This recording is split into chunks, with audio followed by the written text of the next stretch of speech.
Pastor, eu vim pedir para o senhor orar na minha bebê. Ela tinha 9 meses e ela estava evacuando sangue. E eu estava desesperada, ela tinha uma coluna para fazer no dia seguinte. E o que é? Minha bebê estava evacuando sangue. Com 9 meses, uma semana seguida, ininterruptas, todos os dias, umas 5 vezes por dia.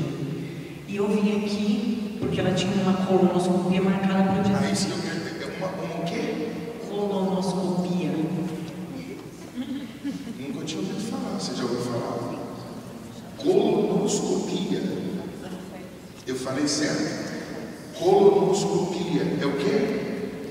É um exame que tem que passar uma câmera, uma sonda no intestino inteiro para olhar até o estômago.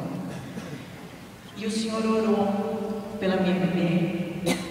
E o senhor falou assim, loucura. E o senhor, com Deus iluminando, minha filha estava curada. Ela fez o exame, não deu nada importante. E minha filha se curou. E eu recebi essa graça aqui, das suas mãos. Estou dando meu testemunho porque eu vim desesperada aqui. E eu consegui receber minha graça. Quero agradecer você. Não. E a Deus. É isso aí. A Deus. Isso aí. Por ter usado você.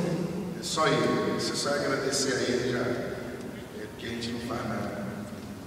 Ele faz tudo. Ela está curada. Em nome de Jesus